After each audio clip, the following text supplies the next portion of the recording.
제가 이제 시작하기 전에 잠깐 이제 이상 장로님하고 윤경희 사님하고 잠깐 얘기 나눴는데 제가 좀 욕심을 부렸던 것 같아요.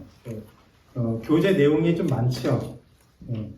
그러니까 막 이것도 하고 싶고 저것도 하고 싶고 그래서 뭐 책 여러 가지 참고하고 요거는 꼭 해야 돼, 요거는 꼭 있으면 좋겠다라는 그런 생각해가지고 하다 보니까 좀 내용이 좀 많은 것 같아요. 그래서 여러분 좀 감안하시고 혹시라도 제가 다 설명을 못하는 부분이 있더라도 개인적으로 언제든지 질문해 주시면 되고요. 또 이 과정을 통해서 또 몰랐던 것들이 있으면 배우시고 또 알았던 것이 있으면 다시 한번 확인할 수 있는 그런 시간을 가지셨으면 좋겠습니다. 오늘은 이제 3과에서 예배하고 기도하는 것에 대해서 좀 살펴보려고 합니다. 앞에 이제 서론 부분을 정현원 전사님이 좀 읽어주시겠어요? 그리스도인이라면 예배를 꼭 드려야 하는 것입니까? 코로나 팬데믹으로 인해 대면 예배에서 온라인 예배로 전환하는 과정을 겪으면서 예배에 대한 뜨거운 논쟁이 있었습니다. 이런 어려운 시간을 통해 지금까지 드려오던 예배를 되돌아볼 수 있는 기회를 갖게 된 점은 긍정적으로 생각할 수 있습니다. 예배 자체도 중요하지만 성숙한 그리스도인으로서 어떻게 예배를 드려야 하는지도 중요합니다. 예배와 함께 하나님과 교제하는 방편으로서 기도 역시 그리스도인의 신앙 성숙에 절대적으로 필요합니다. 따라서 하나님과 교제하는 방법으로 예배와 기도를 바르게 이해하고 실천하면 성숙한 그리스도인으로서 하나님과 더 깊은 교제를 나눌 수 있습니다. 네. 1번 질문이 예배가 무엇이라고 생각하십니까? 또 주의 예배를 통해서 여러분 무엇을 기대하십니까? 라는 질문인데 혹시 뭐 한두 분 정도 한번 얘기해 주시겠어요? 예배를 통해서 무엇을 기대하십니까? 그런 생각 같아요. 저희가 오랜 이제 생활을 해오면서 주님을 아는 지가 뭐 한두 해 된 것도 아니고 알고는 있지만 내가 이제 생활하면서 잊어먹었던 거 다시 교회 와서 재충전을 받고 말씀 재충전 받고 나의 생활을 적용해서 살아가는 그런 거. 네, 그 예배를 통해서 그런 것들을 우리가 가질 수 있으면 좋겠다. 예. 또 다른 분은 어떻게 생각하세요? 옛날에 유대인들이 그 제물을 바치면서 했었던 거를 예배로 봐야 되나요? 아니면 그냥 죄사함의 한 부분으로만 봐야 되나요? 뭐 싸우다가 그런 얘기요? 그러니까 예를 들어서 너 이런 죄를 지면 뭐 갖고 와? 뭐 이런 게 있었잖아요. 네. 그럼 그게 예배인가요? 아니면 조금 다르긴 한데요. 그래도 이제 크게 보면은 그것도 예배의 한 일종이다라고 볼 수는 있습니다. 근데 좀 개념이 좀 다르죠. 그러니까 구약의 제사는 죄사함에 더 집중되어 있는 것이고 우리의 예배는 그 하나님과의 어떤 그런 관계와 만남에 더 집중되어 있는 것이고. 실질적으로 옛날에는 죄사함의 방법이지 하나님을 예배한다는 개념은 아닌 거잖아요. 조금 다르죠. 예. 그러니까 아브라함이 이삭을 바쳤던 것도 예배의 개념은 아니고 어떻게 봐야 되나요? 그러면 그거? 그러니까 궁극적으로 이제 하나님과의 만남이다라고 본다면 이제 예배의 개념인데, 그러니까 아브라함이 이삭을 바친 것은 죄 사함의 개념은 아니었어요. 그 명령에 대한 행함에 대한 결과잖아요. 그렇죠. 네. 그러니까 이스라엘의 율법에 있어서 제사 제도는 이제 집중된 것이 이제 죄가 어떻게 사해지느냐 하는 것을 눈으로 이제 시각적으로 보여주고 그것이 이제 궁극적으로 예수님을 통해서 우리 죄가 어떻게 용서되는지를 경험시키고 학습시키고 그것 통해서 예수님이 우리 죄사함을 이렇게 하는 것이구나 하는 것을 이제 경험하게 하는 것들이 이제 큰 기능이죠. 근데 이제 우리의 예배는 물론 우리가 예배 가운데서 죄사함의 은혜를 다시 한번 생각하고 또 누리는 시간이 있습니다. 그거를 본다면 이제 연관성이 있는 것이고요. 그러나 이제 조금 더 다른 부분들이 있죠. 예배라고 했을 때 제사제도하고는 조금 다른 부분이 있습니다. 그러면 저희들이 생각하는 그 예배의 범위를 어디서부터 어디까지 수용해야 되는지에서 명확한 부분은 없죠. 이제 예를 들어서 우리가 이제 세상 바깥에서 모이는 건 모임이라 그래요. 근데 저희가 교회 안에서 모이는 모임은 그게 어떤 예배의 일부분으로 수용할 수 있는 부분인가요? 아니면 그냥 교제를 위한 모임으로 한정지어야 되는 건가요? 일단은 요거를 같이 설명하면은 그 부분에 대한 답이 있고, 그 다음에 조금 있다가 또 하나 주제가 있는데 그때 또 구체를 얘기를 할 수 있을 것 같습니다.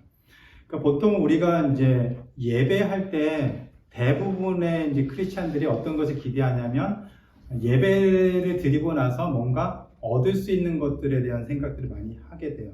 그러니까 소위 말해서 은혜 받는 것을 많이 기대를 하게 되죠. 그래서 예배가 끝난 다음에 은혜 받으셨습니까? 하면은 보통 이제 그 기준이나 그런 모습이 혹시라도 예배 중에 뭐 마음이 울컥하고 감동을 받았으면은 끝난 다음에 은혜 받았다라고 보통 그렇게 얘기를 하세요. 좀 이렇게 심하게 표현하면은 설교를 듣는 중에 어떤 분이 옆에서 훌쩍훌쩍거려요. 그럼 그 소리만 듣고도 괜히 마음이 훌쩍훌쩍해서 또 옆에서 그냥 본인도 모르게 그냥 훌쩍훌쩍거려요. 그럼 또 그걸 듣고서 또 옆에 있는 분이 또 훌쩍훌쩍거려요. 그분들한테 오늘 예배 은혜 받으셨습니까? 하면은 다 공통적으로 은혜가 있었습니다라고 얘기를 하는 경우들이 많아요. 그러니까 그것을 이제 우리가 예배에서 받는 것은 이제 감정적인 어떤 그 만져짐, 그런 것들을 예배를 통해서 이제 갖는다라고 기대하기 때문이죠. 근데 사실 그런 감정적인 거나 은혜, 기쁨, 또 그런 것들이 필요하고, 사실 예배를 통해서 우리에게 주어지는 것도 사실입니다. 그런데 예배에서 이제 더 중요한 것은 하나님을 찬양하고 하나님을 경배하는 것이에요. 하나님을 예배하는 것의 중요한 목적은 살아계신 하나님, 또 마태복음에 보면 두세 사람이 모인 곳에 하나님이 함께 한다고 하셨죠. 그러면 우리가 모인 곳에, 예배하는 그곳에 하나님이 함께 하시기 때문에 그 함께 하신 하나님을 우리가 찬양하는, 경배하는 그것이 이제 예배의 본질이에요. 근데 여기에서 중요한 것은 우리가 좀 과장되게 말해서 그 예배 드림으로 인해서 어떤 감정적인 변화, 어떤 기쁨을 얻지 못해도 그것이 예배가 될 수 있어요. 우리가 하나님을 온 마음을 다해서 찬양하는 것이라면. 이게 왜 중요하냐면 혹시 여러분이 한 주간 지내면서 마음이 힘들 때가 있잖아요. 분주하기도 하고 집에 안 좋은 일이 생기기도 하고 그럴 때 우리가 오늘 예배 한번 스킵하지. 왜? 내가 지금 마음이 안 좋으니까. 우리 집은 상황이 안 좋으니까 내가 지금 많은 고민을 해야 돼가지고 지금 예배드릴 정신이 없어. 그럴 마음이 없어 라고 생각하고 예배를 안 드린다면 그거는 예배에 대해서 우리가 잘못 알고 있는 거예요. 예배는 우리 마음의 어떤 상황과 우리 형편에 상관없이 우리가 하나님을 찾고 하나님께 나아와 하나님을 찬양하고 경배하는 것이 예배라는 거예요. 그러니까 때로는 예배를 드리고 났는데 우리 마음에 어떤 변화가 없을 수도 있어요. 좀 극단적으로 저는 그러지 않았으면 좋겠어요. 그렇지만 우리가 여전히 힘들고 어려운 가운데서 정말로 마음의 진심을 다해서 그래도 죽을 힘을 다해서 예배 드리는 자리에 참여를 했고 또 예배를 하나님께 열심을 다해 드렸지만 실제 우리 삶의 모습이 하나도 바뀌지 않을 때 예배가 끝나고 집에 가는 길에 마음이 힘들 수 있어요. 그런 것이 그럼 우리가 예배를 못 드렸느냐? 아니에요. 예배는 우리가 하나님을 찬양하는 것, 하나님을 만나고 경배하는 것이 예배예요. 그렇다면 우리 상황과 우리 마음과 형편에 상관없이 우리가 그 자리에서 하나님을 찬양하고 또 하나님께 기도하고 하나님의 말씀을 듣고 그 말씀을 통해서 우리가 고민하는 시간을 가졌다면 그것 자체로 우리는 예배를 드린 것이죠. 우리가 그 다음에 누릴 수 있는 것이 있어요. 그 예배를 통해서 우리 상한 심령이 회복되고 하나님 위로해 주시고 또 때로는 우리가 고민하고 있는 그 모든 문제들이 그 예배를 통해서 풀려지는 역사들이 일어날 수 있는 거죠. 그러니까 우리가 드리는 예배의 중심은 결국 우리가 하나님을 향한 그 마음이 하나님을 찬양하는 것, 우리의 마음과 상황에 그것을 뛰어넘어서 하나님을 찬양하는 마음으로 그 자리에 오는 것이 예배의 굉장히 중요한 부분이라는 것이죠. 그래서 여러분이 살아가면서 어떤 상황 가운데서든지 예배를 생각하고 내가 그 자리를 지키는 것, 그건 하나님을 만나는 것이고 또 하나님을 찾는 것이고 또 하나님께 영광을 돌리는 것이다 라는 것을 기억하시고 그것을 통해서 또 때로 하나님 우리에게 주신 기쁨, 감동, 또 깨달음, 또 그 은혜가 부수적으로 더 넘치는 또 그런 모습들이 우리 예배를 통해서 일어났으면 좋겠습니다. 그래서 이런 것들을 보면서 그러면 우리가 이런 예배를 드려야 되는데 그러면 왜 이런 예배를 드려야 되는가 하는 점에서 이제 몇 가지가 있는데요. 2번을 강무선 집사님이 좀 읽어주시겠어요? 그리스도인은 왜 예배를 드려야 합니까? 두세 사람이 내 이름으로 모인 곳에는 나도 그들 중에 있느니라. 마태복음 19장 20절 말씀. 아버지께 참되게 예배하는 자들은 영과 진리로 예배할 때가 오나니 곧 이때라. 아버지께서는 자기에게 이렇게 예배하는 자들을 찾으시느니라. 요한복음 4장 23절 말씀. 그러니까 하나님이 영이시고 그 영이신 하나님께 우리가 나아가 예배드리는 것, 그것을 하나님이 요구하시기 때문이죠. 그래서 우리는 하나님께 예배 드려야 됩니다. 근데 어떻게 예배 드리느냐? 영과 진리로. 그러니까 영과 영이 교통하는 것이고 그 안에 드려지는 예배 가운데는 진리 대신 말씀이 온전하게 선포되어야 된다는 것이고 그것을 통해서 우리는 온전한 예배를 드릴 수 있다라고 얘기를 하고 있습니다. 물론 이제 이 모든 것의 근거는 하나님이 예배드리는 곳에 임재하신다, 함께 하신다는 것이 전제가 되어야 되는 것이죠. 그래서 마태복음에서 말하는 것처럼 두세 사람이 내 이름으로 모인 곳에 나도 그들 중에 있다 하는 것이 우리가 있는 곳, 두세 사람이 모인 곳, 꼭 숫자만 해서 뭐 2명, 3명 그런 말이 아니라 하나님의 자녀들이 모인 그곳에 하나님이 함께 하신다는 것을 성경이 증거하고 있고 또 그곳에서 우리는 하나님을 만나고 하나님을 예배하는 그런 시간들을 가질 수 있다라고 볼 수가 있습니다. 3번은 윤경희 집사님이 읽어주시겠어요? 그리스도인은 왜 주일에 예배를 드려야 합니까? 그 주간의 첫날에 우리가 떡을 떼려 하여 모였더니 고린도 20장 7절 매주 첫날에 너희 각 사람이 수입에 따라 모아두어서 내가 갈 때 연보를 하지 않게 하라. 전서 16장 2절. 예. 그래서 혹시 여러분 중에서 안식교인들이나 이런 분들이 뭐 찾아다니면서 기독교인은 원래 안식일에 예배를 드려야 되는데 뭔가 잘못돼서 로마의 태양신을 섬기는 그날, 그러니까 주일날 그날 예배 드리는 것이 이건 잘못된 것이다. 안식일날 예배 드려야 된다. 이렇게 말하는 그런 분들이 있을 거예요. 한번 만나보신 적 있으시죠? 근데 그분들이 하는 이제 근거가 뭐냐면 초대 기독교회는 원래 안식일에 예배 드렸는데 이게 나중에 이제 로마의 국교가 되면서 로마의 황제, 그러니까 로마라는 그 나라가 섬겼던 태양신, 그러니까 태양신이 주로 이제 그들 달력에 의하면은 오늘날에 이제 주일날이죠. 일요일날 예배를 드렸고, 그러니까 그들 나름대로 예배를 드렸고, 기독교가 그 날을 이제 모임하는 날로 정해서 지금의 기독교가 이제 주일날, 그래서 일요일에 예배를 드리게 되었다. 그러니까 그건 잘못된 거다. 왜냐하면 이 교회 그 날을 예배 드리는 날로 만들었기 때문에 그건 잘못된 것이다. 이렇게 이제 주장하는 분들이 있는데 그것은 이제 잘못된 얘기입니다. 이미 사도행전에서부터 예수님의 부활 이후에 초대교회 때부터 이미 주일날 예배 드리기 시작했어요. 물론 이제 어느 시점까지는 안식일 날에도 모였고요. 안식일 다음 날, 여기서 말하는 것처럼 안식일 다음 날이 주일날이고요. 그 다음에 매주의 첫째 날이 주일날인데 이날 모여서 모임을 가졌습니다. 그것이 예배 모임으로 해석할 수 있는 부분들이 있는데 안식일이 아니라 주일날에도 예배를 드리고 모임을 가졌다라고 성경이 기록을 하고 있습니다.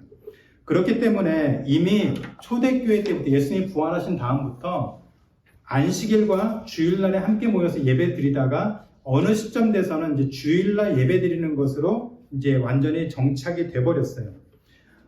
AD 321년에 콘스탄틴 황제가 기독교를 이제 로마의 국교를 정합니다.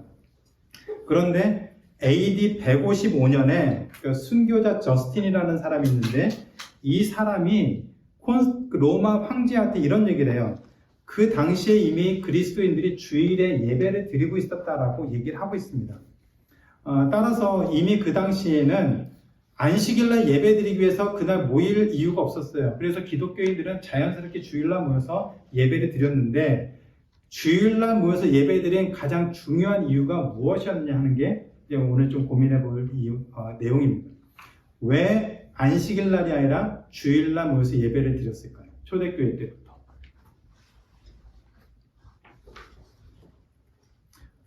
어차피 이 사람들이 처음에 유대인들이었기 때문에 안식일날 모이는 게 익숙했고 또 유대인들에게는 안식일날 모이는 것이 여러 사회적으로도 굉장히 편한 게 있어요. 뭐 저희 같은 경우에도 뭐 월요일부터 토요일까지 보통 일을 하고 주일날 쉬기 때문에 주일날 예배 드리는 게 편하죠. 근데 어떤 새로운 이단을 만들어가지고 우리는 월요일날 모이겠다면은 그날 일을 안 하고 쉬는 것도 어렵습니다. 그렇기 때문에 이미 고정된 사회 속에서 안식일날 모이는 게 여러 가지로 편한데도 불구하고 초대교회 그리스도인들이 안식일이 아니라 주일날 모여서 예배를 드렸다면 그 이유는 무엇일까요?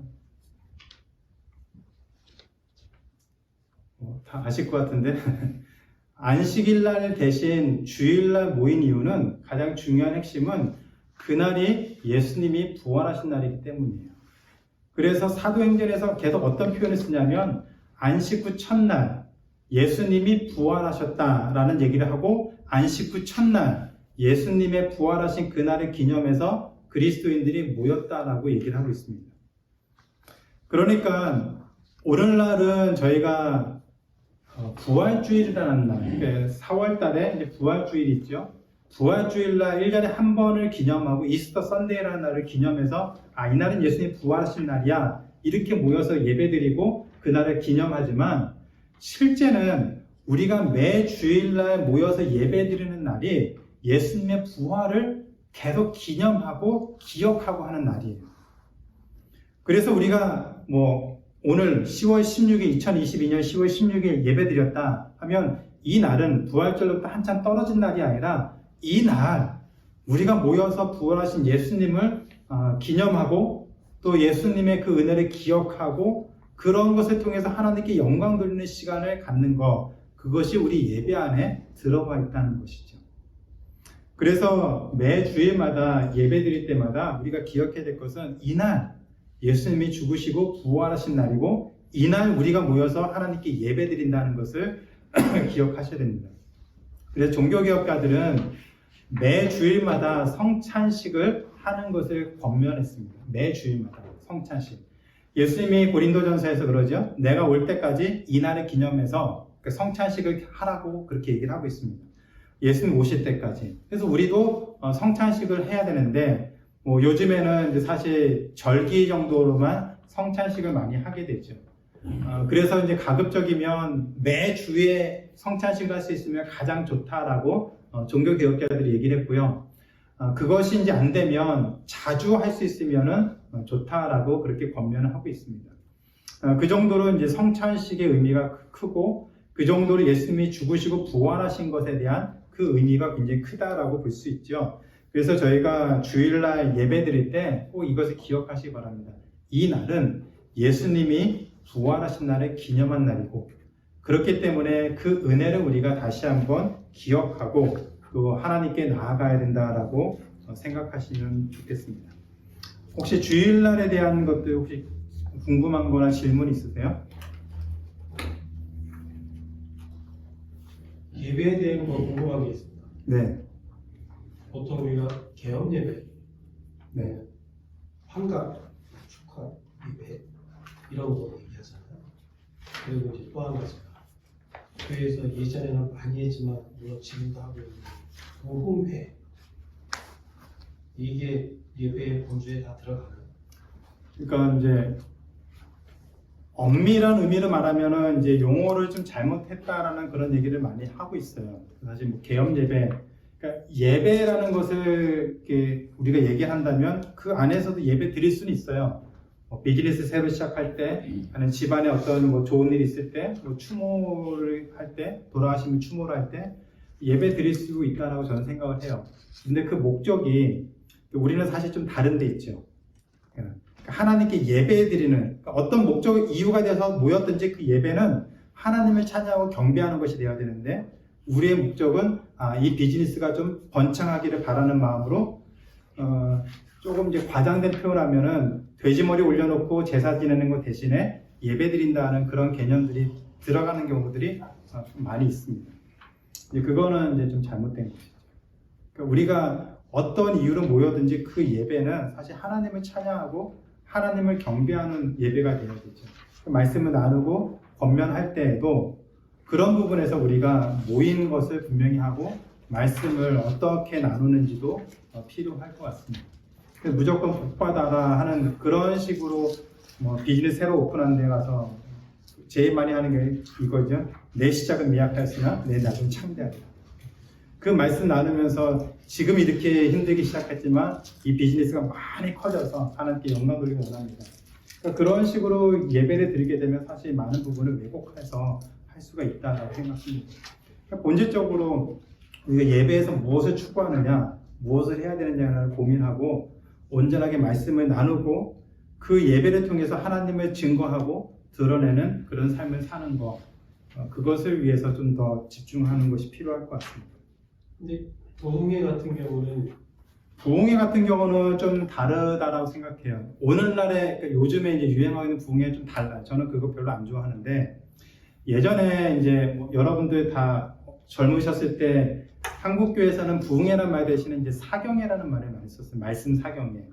근데 그 말씀 사경회를 보면은 말씀을 가지고 1시간 이상씩 나눠요.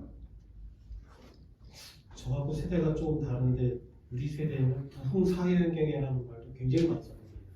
예. 근데 지역이 좀 사실은 그 다르죠. 가운데에서 논의가 되었던 것들이나 예. 행해졌던 것들의 대부분은 사실은 뭐 성령 받아라, 뭐 받아라가 주를 이루었던 부분이지 예. 결국 말씀 사경회라고 얘기를 해놓고 말씀 증거를 하고 맨 마지막에는 사실 다 그거였어요. 거기서 벗어난 적은 거의 없다고 보는 게 아마 맞을 거예요. 그러면 예배를 통해서 예배라를 본다는 것은 누군가의 말씀하신 것처럼 우리는 뭐 목적이 딱 하나잖아요. 하나님을 향한 예배를 하기 위해서 모인 자리에서 실질적으로 그거는 뒷전이 되어버리고 지금 말씀드린 대로 뭐 가정에 뭐 불화가 있는 사람 나와서 기도받으시고 뭐 하는 사람 뭐 하고 그럼 이게 사실 이걸 예배로 봐야 하는 건가 아니면 복받기 위한 어떤 축제를 한 건가 뭐 그런 부분을 우리가 좀 생각을 좀 해봐야 되겠다. 네, 좋은 말씀이세요. 그러니까 솔직하게 이거는 이제 많은 이제 의식 있는 목사님들이 그런 얘기 참 많이 해요. 한국 교회는 혼합된 교회다. 사실 교단이 있지만 교단이 구분이 별로 없어요. 그러니까 장로교, 침례교, 성결교, 감리교, 순복음 이렇게 얘기를 하지만 한국 교회 교단은 순복음의 기반이 다 깔려 있어요. 그래서 이제 순복음에 얘기하는 뭐 기복신앙, 장로교 안에도 물론 다 있고요. 뭐 침례교 할 것이 다 들어가 있습니다. 웬만한 교회들은 다 이제 기복신앙을 베이스로 깔고 있고 그 다음에 조금 더 말씀을 좀 더 나누느냐 아니냐 하는 것들이 그 정도 구분되는 것뿐이지 솔직하게 말씀드리면은 이게 다 짬뽕이 돼 있어요.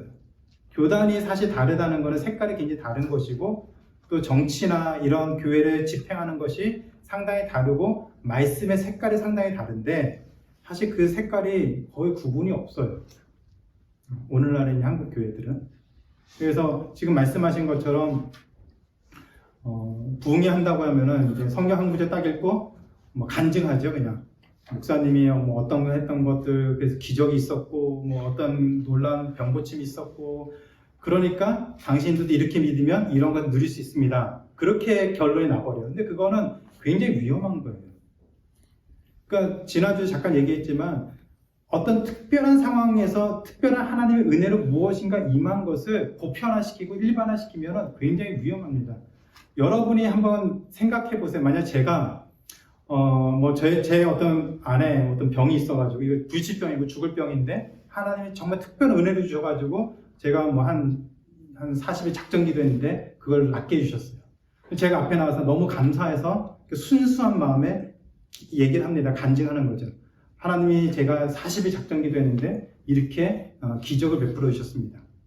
그렇게 얘기할 때 여러분이 어떻게 듣느냐면 나도 저런 병 걸리면 나도 어려운 일 있으면 저렇게 40일 작정 기도하면은 나도 하나님이 고쳐주시겠다라는 기대를 가지고 또 그런 생각들을 하게 돼요. 그리고 실제로 어떤 상황이 되어버렸을 때 그렇게 했는데 안 일어난다면 여러분 마음속에 회의가 드는 거죠. 왜 저 사람은 됐는데 왜 나는 안 돼요? 그때 가장 많이 나타나는 게 뭐냐면 그러면 내 정성이 부족한가? 저 사람은 40일을 금식 기도했는데 나는 금식 기도를 안 해서 문제인가? 저 사람은 이거를 했는데 내가 그걸 안 해서 문제인가 하면서 그 다음부터는 정성의 문제로 간다. 근데 굉장히 성경하고 반대되는 대로 가고 있는 거예요. 성경은 우리가 정성을 보여주고 안 보여주고 그것 때문에 하나님이 들어주고 안 들어준다고 얘기한 적이 없어요. 좀 이따가 나오겠지만 기도의 가장 기본은 아버지와 자녀의 관계 속에서 이루어지는 것이에요. 그래서 예수님이 가르쳐 주신 기도를 보시면 많은 경우에는 아버지라는 표현들이 많이 나옵니다. 아버지. 그러니까 우리가 하나님께 기도할 때 아버지에게 기도한다는 생각을 가지고 기도해야 된다라고 얘기를 하고 있어요. 그러면 아버지에게 정성을 많이 보여줘야만 아버지가 반응하는 것인다면 그 가정에 문제가 있겠죠. 그렇죠? 만약 여러분의 자녀가 여러분에게 무엇인가 요구할 때 정성을 조금 보여줘가지고 뭐 이거 가지고 첫째는 이 정도 했는데 둘째 너 이거 어림도 없어. 이렇게 한다면 그 가정은 문제가 있겠죠. 그러니까 아버지와 자녀의 관계가 굉장히 뭔가 심각한 문제가 있는 겁니다. 정성의 문제가 아니라 그냥 정체성의 문제예요. 내 자녀니까 그 아이가 내가 보기에 부족해도 아이기 때문에 내 아이기 때문에 사랑스럽고 뭐라도 해주고 싶은 게 아버지의 마음이죠. 정성의 문제가 아니에요. 근데 우리는 자꾸 교회에서 하는 종교 행위를 정성의 문제를 자꾸 가도록 만들어요. 기복신앙이 갖는 가장 큰 피해가 바로 그 부분이에요. 정성의 문제를 자꾸 만들어요. 여러분 어렸을 때 뭐 여러분 부모 세대나 주변에서 그런 거 많이 했잖아요. 정화수 떠놓고 기도하고 그게 다 정성의 문제잖아요. 누가 더 빨리 일어나서 누가 더 얼마나 오랫동안 이거 보여주느냐. 정성이 있어야지만 그 신의 감동에서 우리의 소원을 들어준다는 거잖아요. 근데 교회도 어느 순간에 그게 똑같이 들어와서 기도를 누가 더 많이 하느냐, 누가 더 정성껏 하느냐, 그러면 하나님이 은혜 주신다라는 얘기를 너무 쉽게 해요. 그거는 진짜 큰 문제예요. 그거는 기독교가 아니라 그거는 잘못된 종교예요. 그건 심각한 문제를 가지고 있는 거예요. 한국 교회가 지금 그 모습이에요. 그러면은 목사님 말씀대로라면 기복신앙과 그 요즘 흔히 말하는 번영신학의 차이점. 그러니까 맥락은 같아요. 맥락은 그러니까 결국 우리가 어떤 종교를 믿어서 복을 받는다는 거예요. 그러니까 기복신앙은 내가 정성을 보여주면 그 신이 감동을 해서 내 소원을 들어준다는 것이 이제 기복신앙의 그 밑에 깔려 있는 것이고요. 번영신앙은 그러니까 그런 맥락은 같지만 약간 이제 다른 쪽은 내가 하나님을 믿었을 때 하나님 우리를 번영하게, 그러니까 성공하게 할 수 있도록 인도하신다. 왜? 우리가 하나님의 자녀니까. 그러니까 조엘 오스틴의 긍정적인 것에 깔려 있는 게 바로 그 점이에요. 장로님 하나님의 자녀죠? 그렇죠? 그럼 장로님 잘 살아야 돼요. 왜요? 하나님 자녀니까. 하나님 아버지니까. 장로님 못 살아요? 그러면 하나님 아버지를 제대로 못 믿는다라고 생각하는 거죠. 그럼 목사님도 그거에 어그리하세요? 아니죠. 그럼 됐어요. 그게 아니죠. 그게 잘못됐으니까 우리가 이런 고민을 하는 거죠. 그렇죠. 네. 왜 하나님이 우리를 그렇게 말하지 않고 우리를 그렇게 다루지를 않아요. 우리가 우리 자녀들 그렇게 안 다루잖아요. 그렇죠? 그렇게 다루는 부모들도 있어요. 부모들도 있는데 그거는 문제가 있는 거고요. 보통 그렇지 않잖아요. 자식에게 뭘 기대하고서 이렇게 뭐 해주는 부모 있어요. 내가 어렸을 때 막 이쪽 투자했으니까 내가 나이 들면 너 좀 나 부모를 서포트 해줘야 된다 이런 기대를 가지고 하는 부모 있지만 대부분은 그렇진 않잖아요. 그냥 내 자식이고 내 아들이고 내 딸이니까 그냥 다 아낌없이 다 쏟아붓는 거죠. 그게 아버지의 마음이죠. 어머니의 마음이고 그게 하나님의 마음입니다. 근데 우리가 이걸 자꾸 정성의 문제로 가게 되면 여러분이 두려움을 가지고 신앙생활을 할 수밖에 없어요. 왜요? 여러분이 기도 제목이 있는데 안 들어주고 하나님이 반응을 안 보여요? 그러면 여러분이 마음이 편할까요? 편하면서 편한 마음으로 신앙생활 할 수 있겠어요? 아니죠. 내가 뭔가 잘못했나? 늘 죄책감과 내가 뭔가를 부족하게 했으니까 하나님이 안 들어주겠지 하는 그런 두려움을 가지고 신앙생활하니까 신앙생활에도 자유함이 없어요. 정말 자유함이 없어요. 죄책감이 굉장히 커요. 그래서 자꾸 정성을 더 보여줘야 되는 거예요. 제가 몇 개월 전에 그 힌두 교인인가요? 그 한 손만 이렇게 오른손만 이렇게 들고 있는 사람 사진 보여준 적 있는데 혹시 기억나시나요? 이 사람은 신의 계시를 받아가지고 오른손을 들고서 살라고 신의 계시를 받아가지고 평생 제가 그때 봤을 때가 한 40년이었던 것 같은데 신문 기사에 났었어요. 40년 동안 오른손만 들고 있었어요. 한 번도 내린 적이 없대요. 이 오른손이 완전 뼈짝 말랐어요. 뼈짝 말랐어요. 완전 뼈밖에 없어요. 완전 비정상이죠. 지금은 이제 내릴 수도 없대요. 이게 완전 굳어져가지고 40년을 그렇게 했으니까. 왜 그렇게 살까요? 특이하네요. 네, 정성이죠, 정성. 그 신이 이거를 좋아한다고 생각하기 때문에 정성을 보여주는 거예요. 그러니까 우리가 거기에 한번 빠지게 되면 그 다음부터 우리는 자유함이 없어요. 그 정도의 감동, 어떤 사람이 오른손 들고서 40년 살았는데 그 신이 좋아하는 것 같다는 생각을 하면 여러분 어떻게 해야 됩니까? 두 손 들어야지. 그거예요. 두 손 들지 않으면은 그 신이 비교해봤을 때 쟤는 한 손 들었는데 너는 뭐 요 정도 까딱하고 안 들래? 그럼 정성 없어 이거잖아요. 그럼 두 손 들어야죠. 그 다음에는 아예 선체로 살아야죠. 누우면 안 되죠. 그 정도는 보여줘야 정성이 있다라고 생각하면은 우리 신앙에 자유함이 없고요. 우리는 완전 노예로 살고 두려움만 가지고 살아요. 하나님이 우리를 그렇게 이끄시질 않으세요. 자유하다는 것, 진리가 우리를 자유하게 한다는 것은 바로 그 점이에요. 우리가 지금까지 살아오면서 하나님을 제대로 알지 못해서 속박됐던, 이렇게 살아야 되는데, 누구는 이렇게 사니까 이렇게 되더라는 그 속박됐던 것으로부터 완전 자유하게 되는 거예요. 그것이 그냥 마음대로 살라는 게 아니에요.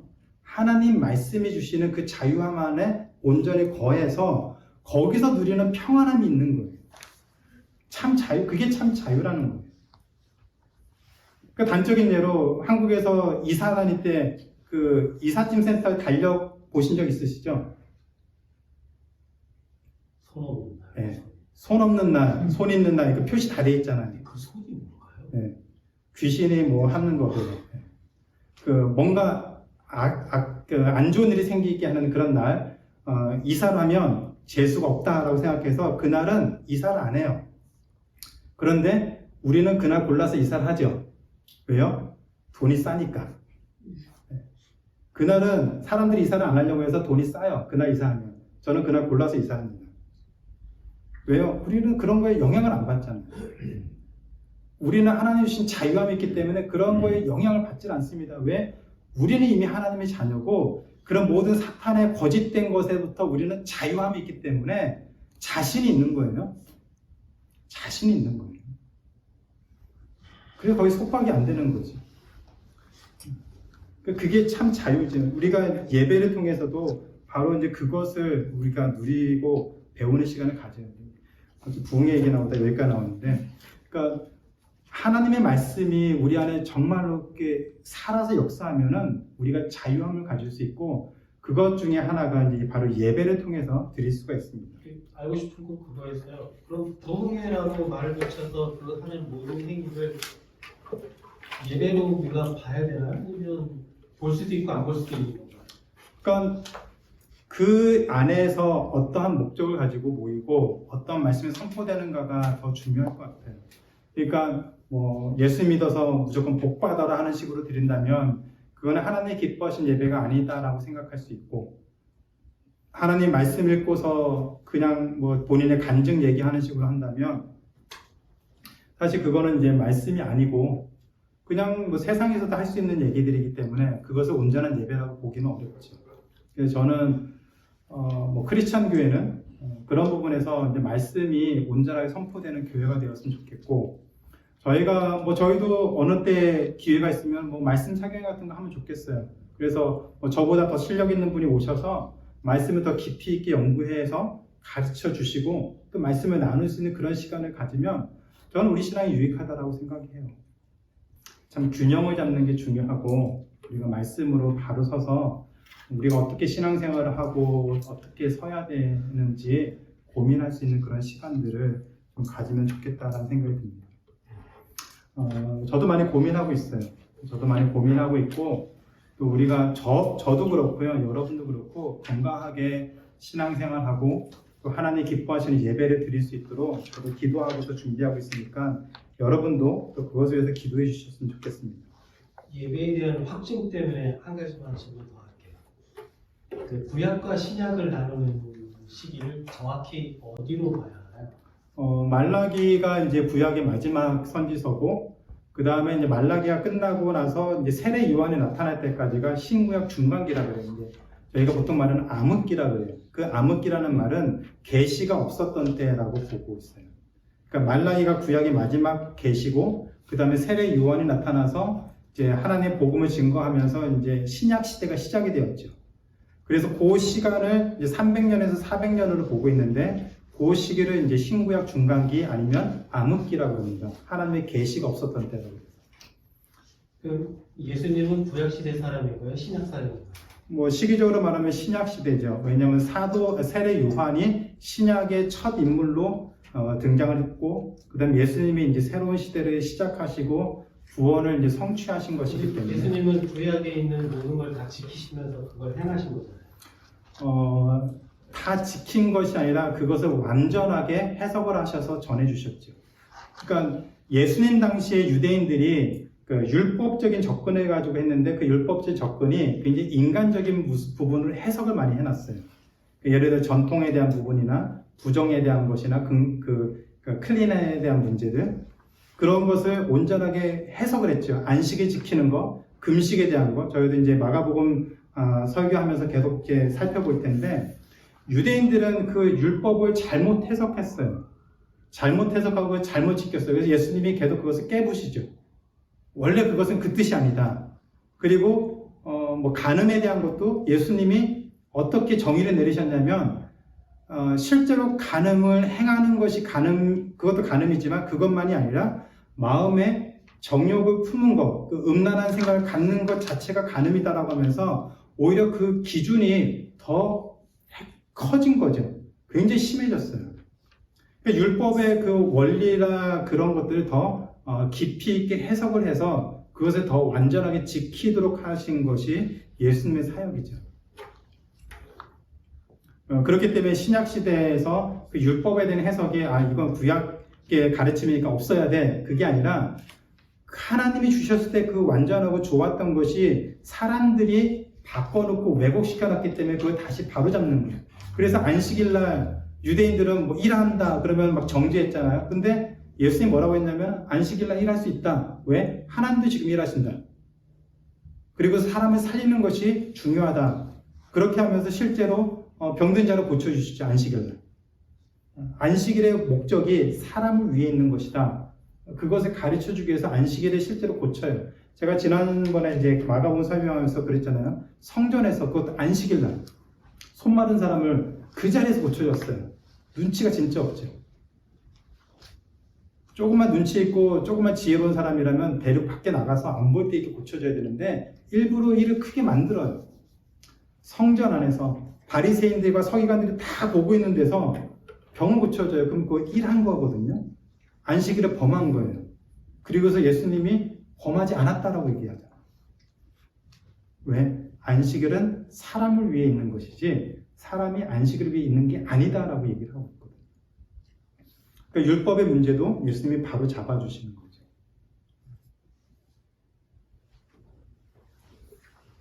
네. 그 다음에 이제 넘어가면 이제 두 번째 순종하는 마음으로 예배를 드려야 합니다라는 것이 있는데 한성준 집사님이 좀 읽어주시겠어요? 사도행전.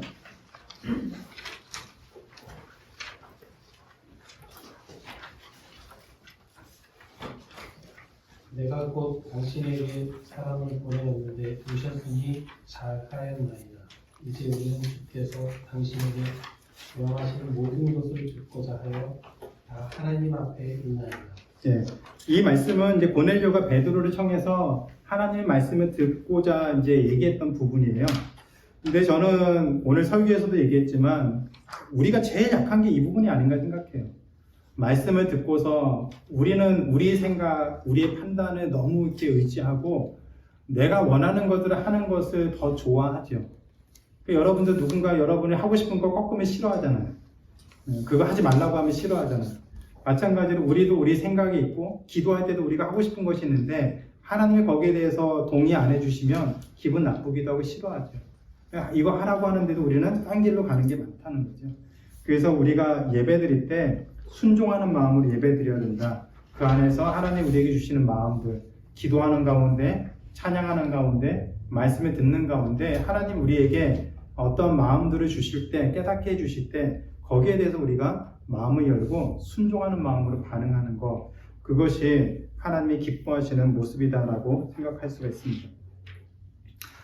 세 번째를 김사희 권사님이 읽어주시겠어요?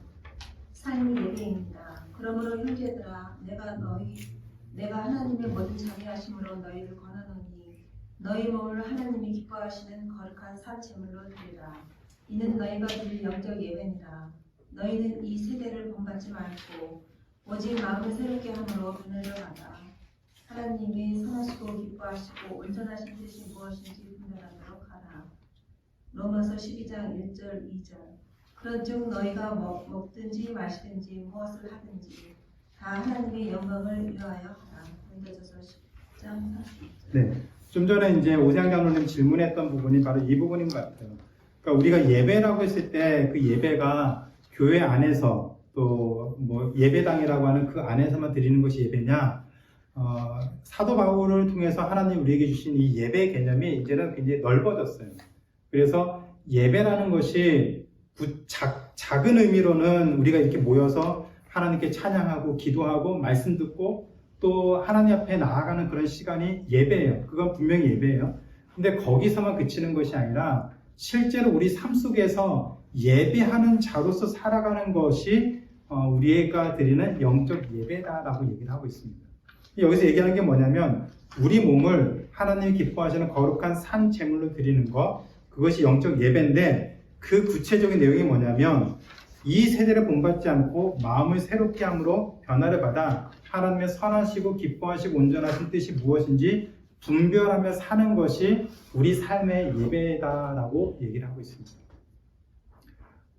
그러면 그리스도인으로서 우리가 주일날 예배 드렸다, 그것은 끝, 이게 아니라 예배 드리고 나서 그 예배가 우리 실제 삶에 어떻게 펼쳐지는지, 어떻게 드러나야 되는지를 고민하고서 살아야 되는 것이 우리가 더 추구해 나가야 될 예배의 모습이다라고 볼 수가 있습니다. 그런 점에서 우리가 주일날 한 번 예배 드린다, 그것을 만족할 게 아니라 매일매일의 삶 속에서 우리가 어떤 모습으로 하나님 앞에 서는지, 또 어떻게 하나님의 말씀을 고민하면서 살아갈 수 있는지 그것을 돌아보는 것, 그것이 필요하다는 것이죠. 그게 하나님이 기뻐하시는 참된 예배다라고 볼 수가 있습니다. 혹시 이 부분에 대해서 질문 있으신가요? 이해 안 되시는 거? 제가 드린 그 질문의 요지랑은 약간 거리가 있어요. 네. 이거는 이제 우리가 다 알잖아요. 네. 우리 자신이 삶의 일부이기 때문에 목사님이 계속 저희에게 강요하시는 게 삶 속에서 우리의 모습이 보여줘야 된다. 또 구원받은 자로서 노력하면서 삶 속에서 그 노력하는 모습을 안고 살아가야 된다. 근데 저는 이제 이걸 어떻게 표현하면 이제 우리에게 주어진 거고, 모임에 대해서 제가 질문을 드렸어요. 모임이요? 네, 저희가 이제 수요 모임이다. 보통 수요 예배라고 그러잖아요. 네. 큐티 모임이라고 그래요. 근데 이제 이게 세상 밖에서 만나면 교제를 위한 목적이 되는 거 아니에요. 먹고 마시고 세상 돌아가는 일. 그러면 저희가 교회에서 모였을 때, 예를 들어서 이제 우리 수요 모임을 모였다. 거기에 찬양과 이게 없어도 교회 안에서 모인 게 예배냐 아니면 모임이냐, 제가 확정 지을 수는 없지만, 또 예를 들어서 가정 교회로 모였다고 하고 그 안에 교제가 있고 말씀이 있으면 그것도 예배 일종이겠죠. 근데 그걸 어떻게 구분 지을 수 있냐? 전 그걸 여쭙고 싶어요. 그러니까 보통 저희가 이제 예배라고 하면은 이제 신약 시대에도 같이 모여서 교제하고 하나님 말씀 나누고 떡을 떼고 교제하는 것을 이제 예배의 큰 부분으로 이제 보고 있어요. 그래서 만약에 우리가 이제 모였을 때 같이 모여서 하나님을 찬양하고 또 예배 말씀을 같이 나누고 교제한다면 그것이 어느 날 모여서 예배드리든지 그 예배의 모습, 또 예배의 모임이다라고 생각할 수는 있고요. 그러니까 목적 자체가 어디 있느냐 하는 것인데 보통은 이제 교회에서 수요 예배 아니면 수요 뭐 성경 공부, 수요 기도회 아니면 새벽 기도, 새벽 예배 그렇죠. 이렇게 이제 저희가 네. 쓰는데 그것의 이제 중심을 어디에 두느냐 하는 것에 대해서 좀 더 그런 비중이 있다라고 볼 수 있을 것 같아요. 그러니까 모이는 것의 목적이 저는 제 개인적으로는 이건 개인적인 생각입니다. 개인적으로는 이제 새벽 기도가 맞다라고 생각해요. 그 새벽에 모여서 예배를 드린다기보다는 말씀 잠깐 나누고 기도하는 시간을 갖기 위해 모이는 것이 더 중요한 목적이다라고 생각하고 수요일 같은 경우는 뭐 예배가 될 수도 있고 또 기도가 될 수도 있고 목적이 무엇이냐에 따라서 그렇게 좀 다를 수가 있을 것 같습니다. 그러면 말씀이 꼭 있어야 되나요? 예배 안에는 말씀이 있어야 된다라고 생각해요. 그럼 말씀이 들어가 있는 거는 예배인가요? 성경 공부도 말씀에 들어가 있으니까 저희가 성경 공부를 예배라고 하진 않죠. 그러니까 성경 공부의 목적은 말씀을 배우고 서로 디스커션하고 그 말씀의 뜻이 무엇인지를 같이 나누는 것, 찾아가는 것이 이제 성경 공부이고요. 예배는 좀 아까 저희가 처음에 얘기한 것처럼 이 모든 순서 아니면 여기에서 함께 나누는 것을 통해서 하나님을 찬양하고 경배하기 위해서 모인 것이고 그랬을 때 우리가 그것을 예배라고 한다면 좀 구분은 될 수 있을 것 같습니다. 네, 감사합니다. 그 다음에 이제 5번째 부분인데 그렇죠? 이기영 집사님이 5번을 좀 읽어주시겠어요? 신앙생활에 있어서 기도가 중요하다고 하는데 그리스도인은 왜 기도해야 합니까? 기도는 하나님의 명령입니다. 너희는 이렇게 기도하라. 하늘에 계신 우리 아버지여 이름이 거룩히 여김을 받으시오며 쉬지 말고 기도하라. 네. 그 1번하고 2번은 제가 같이 한번 설명하겠습니다. 하나님의 명령이에요. 그러니까 기도하라라고 하나님이 말씀하셨어요. 이제 헬라어 단어에서 인디카티브라고 하는 서술형 동사가 있고요. 임페라티브라고 하는 명령형 동사가 있는데 서술형은 뭐뭐입니다 라고 설명하는 것이고 명령형은 아시다시피 뭐뭐 해라라고 하는 것입니다. 근데 기도하라는 것은 많은 경우에 기도하라라고 그 명령형으로 사용되고 있어요. 그 말은 하나님 우리에게 요구하시는 거죠. 기도하라고 요구하십니다. 그래서 우리는 하나님의 명령이기 때문에 기도해야 됩니다. 그런데 이제 그 기도를 하는 게 우리에게 중요한 이유는 두 번째가 이제 영혼의 호흡이라고 하는데, 기도를 하는 것은 우리가 하나님과의 관계에서 생각해 볼 필요가 있습니다. 하나님과 우리의 관계에서 기도의 의미가 무엇인가? 결국은 우리가 하나님과의 그 관계를 지속하고 또 하나님과의 그 친밀함을 누리고 좀 전에 이제 잠깐 말씀드린 것처럼 하나님을 우리가 아버지라고 부르기 때문에 그 하나님과의 관계 속에서 나아가는 것이 기도라고 하는 것이죠. 그런 점에서 우리가 기도를 해야 된다라고 볼 수가 있습니다. 그래서 기도를 하는 것을 사실 어려워하죠. 기도가 왜 어려울까요? 왜 기도가 어렵다고 생각하세요? 잘하려고 그래서 어려운 거 아니에요? 네? 잘하려고. 잘하려고 해서 어떻게 하는 게 잘하는 거죠? 그냥 목사님이 이때까지 설명하신 것처럼 네. 정성을 요구해서 이것 달라 저것 달라 내 입장에서 기도를 하니까 어려운 거고 우리가 하나님의 입장에서 얘기를 하면 저희가 드릴 것밖에 없으니까 기도가 쉽죠. 네. 그러니까 기도가 어렵다라고 할 때 보통 이제 많은 경우는 이제 가장 힘들어하는 것 중에 하나가 응답에 대한 확신이 없어서 어려워하는 것 같아요. 내가 기도한다고 뭐 바뀔까? 그러니까 내가 지금 처해 있는 상황에 변화가 있을까? 하나님이 응답해 주실까? 거기에 대한 확신이 없기 때문에 사실 기도를 시작은 하지만 오래는 못하죠. 좀 하다가 아닌가 봐. 하나님이 이건 별로 안 들어주실 것 같아. 또 상황이 아직은 변하지 않아. 그러면 우리가 먼저 포기하고 안 하는 경우가 많은 것 같아요.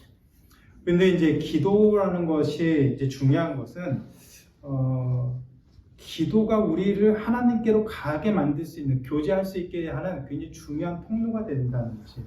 제가 그 지난주에 노진주 목사님이 기도에 대한 그 유튜브 강의를 하나 들었는데 정말 저도 큰 은혜를 받았어요. 그 노진주 목사님이 어떤 선교사님을 만났는데 그 선교사님이 이제 딸을 입양하는 과정 속에서 있었던 걸 얘기를 해주시더라고요.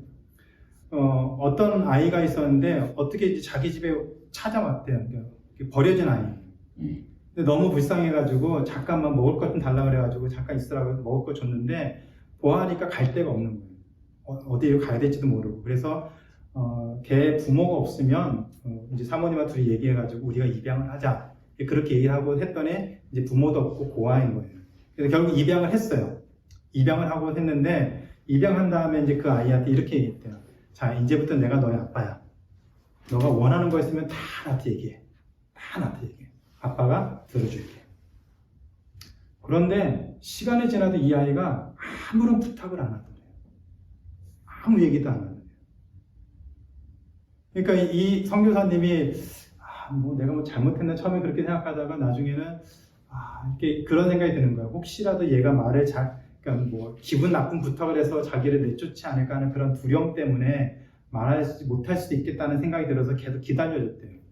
계속 기다려줬는데 어느 날 이 아이가 문을 탁 열고 이렇게 서재에 있는데 문을 탁 열고더니 아빠 부르더래요. 그래서 딱 쳐다봤더니 신발끈 하나만 좀 사주세요. 그래요. 신발끈 하나만 사주세요. 이 선교사님이 너무 기뻤다는 거예요. 얘가 이제 나를 아빠로 생각하는구나. 그리고 나한테 얘기를 하는구나. 그러면서 너무 기뻤다는 거예요. 그러니까 관계가 이제 형성이 된 거죠. 아빠와 딸의 관계가 형성이 된 거죠. 그러니까 우리가 기도를 그렇게 해야 되는데 우리는 기도를 그런 관계로 생각을 못하고 자꾸 열심히 내고 요구하고 들어줄 거야 안 들어줄 거야 이거 그러니까 맨날 하는 얘기가 하늘 보좌를 막 뒤흔들어가지고 어지럽게 만들어서 응답을 받아야 되는 그런 사명을 가지고 우리는 기도를 해야 되는 그런 열심이 없으면 기도 응답 못 받는 그러니까 이런 식으로 자꾸 얘기를 들으니까 기도가 힘든 거예요. 기도가 힘들죠. 그 정도 정성 못 하잖아요. 쉽지 않잖아요. 손이 이렇게 들고 40년을 해야 된다잖아요. 못 하잖아요. 그러니까 우리가 자꾸 기도를 그렇게 생각하고 이 풍성한 관계를 자꾸 생각하지 못하고 너무 이걸 좁게 보고 열심으로만 보니까 우리도 자유함이 없고 그 안에 기쁨이 없고 힘든 거죠. 힘들게 신앙생활을 하는 거죠. 그래서 기도를 하면 하나님과 관계가 회복이 되고 하나님이 어떤 분이신지를 우리가 알 수 있고 네 번째는 하나님의 뜻을 분별할 수가 있습니다. 하나님의 뜻을. 기도해야 하나님 우리 삶을 어떻게 이끌어 가시는지 우리가 볼 수가 있습니다. 기도하지 않으면 세상 사람들은 똑같이 생각해요. 이건 우연히 일어났지. 어떻게 하다 보니까 일어났지. 근데 기도하는 사람은 우연히 일어나는 것이 아니라 하나님이 우리 삶을 이끌고 있다는 것을 고백하고 또 경험할 수가 있습니다. 그것을 기억하시면서 또 기도를 하시고 또 기도를 통해서 정말 하나님과 친밀한 아버지와 자녀의 그 관계 속에서 누릴 수 있는 그 친밀함을 누리셨으면 좋겠습니다. 그 다음에 이제 6번은 기도에 대한 방법들인데요. 제가 시간이 많이 가서 이거는 안 하도록 하겠습니다. 여러분이 이제 읽으시면은 대충은 이해하실 수 있을 것 같아요. 혹시라도 이해 안 되시는 분 있으면 저한테 언제든지 질문해 주시고요. 또 기도를 우리가 하되 그것이 우리 삶을 이렇게 막 얽매이고 율법적으로 빠지게 만드는 것이 아니라 그 기도를 통해서 하나님과 더 깊이 교제하는 그런 과정으로 나아갈 수 있도록 우리가 기도를 하면 저는 분명히 확신하건대 하나님이 우리에게 주시는 그 은혜가 더 크게 넘칠 것으로 생각합니다.